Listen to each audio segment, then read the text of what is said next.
Have you ever really stopped to think about what happens in the very first moments, the very first day, after we take our last breath? It's probably one of the biggest questions we all have. Today, we're going to explore that journey, specifically through the lens of Islamic tradition. It's a path that begins the very instant this life ends. That's a universal truth, right? A moment every single one of us is going to face. But in this tradition, it's not really seen as an ending. It's more of a transition. So this explainer is going to walk through what's believed to happen at that inevitable moment, mapping out the soul's incredible journey from its departure to its very first test in a whole new reality. So how does it all begin? Well, the sources describe it as a process where the physical world just starts to fade away. The ability to speak is the first to go. The eyes fixate on a single point, and the heart gives one final beat. Then this deep coldness starts at your feet and slowly spreads up your body, signaling that the soul is getting ready to leave. Now, what's fascinating is how the soul's path is described. It's not an instant poof and it's gone. No, it's described as being drawn upwards, starting from the very tips of your toes. It moves up through your body, and all the pain of this separation, it all converges right at the throat. And it's at that point the agony is said to be at its absolute peak. And to give you some perspective on that pain, just listen to this powerful analogy. Imagine the sheer raw agony of that. It's meant to convey a separation so profound, so wrenching, that it's compared to being torn from your very skin while you're still alive. And right at this moment, this peak of vulnerability, pain, and thirst, one final test is said to happen. Satan himself appears, holding a cup of cool water, offering to end all that unbearable suffering. And the price for this relief? To renounce your faith in that final crucial moment. And this just shows you the two different outcomes. For the true believer, a lifetime of conviction gives them the strength to refuse. But for the soul that was always kind of wavering, this last-minute deception can be overwhelming. They might trade their entire faith for what they think is a moment of relief, losing everything right at the finish line. It's why a consistent life of faith is seen as so important. It's like you're training for this one last test. Okay, so once the soul has separated from the body, its real journey begins. It starts to ascend towards the heavens. But, and this is a huge but, the experience is not the same for everyone. Let's look at the dramatically different receptions that are waiting for a believing soul versus a disbelieving one. For the believer, the exit is described as peaceful, as gentle as water pouring from a pitcher. Angels with shining faces come down to greet it. They wrap it in these sweet-smelling silks from paradise and call it by its best names from its life. At every single level of the heavens, the gates swing open, and it's honored until its name is recorded in the highest place possible. Now, the contrast here could not be more stark. The disbeliever soul is ripped out violently. The analogy used is like tearing a thorny branch through wet wool. It just shreds everything on its way out. It's wrapped in a foul-smelling sack, and as it's carried up, the angels at each level ask, "Whose filthy soul is this?" The gates of heaven stay locked shut, and ultimately it's cast down to the lowest depths. After this initial ascent, or fall, the soul is brought back to earth. It maintains this mysterious connection to its now lifeless body and becomes a silent observer of its own funeral. It's present for every single last rite. And it's said that the soul is aware of all of it.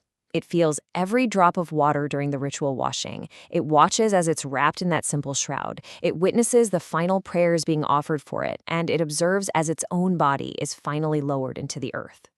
You know, in this moment of pure observation, the soul gets this final unfiltered clarity.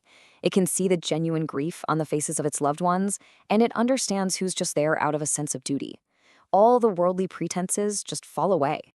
So once the last person has walked away from the gravesite and this deep silence falls, the climax of this first day arrives.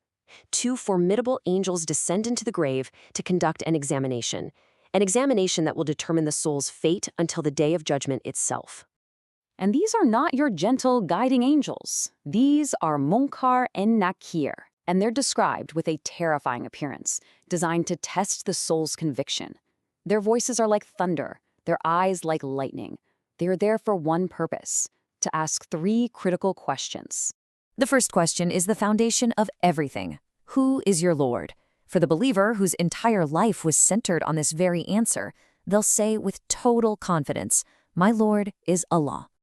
The second question comes right after. "What is your religion?" And again, the one who lived by its principles will respond without a second of hesitation, "My religion is Islam." And the final core question, who is your prophet? The believer answers, my prophet is Muhammad, peace be upon him. But for the one who was heedless and distracted in life, the only response they can manage for all three questions is a terrified, I do not know. And it's not that they've just forgotten the words. It's that the answers were never truly in their heart. And in this state, the tongue can't say what the heart doesn't know. The answers to these three questions dictate everything that comes next. The grave, the state of being known as barzakh, immediately transforms. It becomes either a place of peaceful waiting or a place of terrifying prelude to what's to come. And the two possibilities could not be more different. For the believer, the grave expands into this vast, beautiful garden, and a little window to paradise is opened, filling it with light and a beautiful fragrance.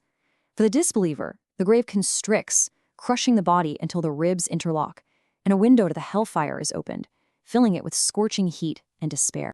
And get this, you're not left alone. A companion shows up.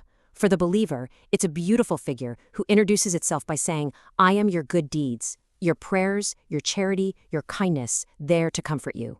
But for the disbeliever, it's a terrifying figure embodying their evil deeds, a constant, horrifying reminder of a life misspent. It's a powerful idea that our deeds don't just disappear, they literally become our companions.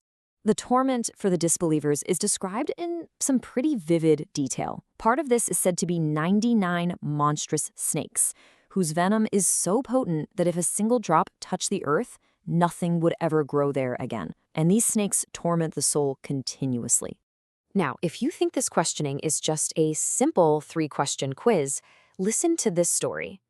It's said that 6 months after the great Caliph Umar passed away, he appeared in a dream to his close friend Ali, looking exhausted. When Ali asked where he had been, Umar replied that his questioning had just finished. Even for one of the most righteous people, the examination was thorough and incredibly intense. And that brings us to maybe the most profound insight of all, from the Prophet Muhammad. He said that if a person in the grave could come back to the world for just one moment, they wouldn't ask for more time with family or for more wealth. They would only wish for the chance to perform 2 simple units of voluntary prayer. That's how immense the value of a single act of worship becomes once this new reality is unveiled. So it all comes back to us, doesn't it?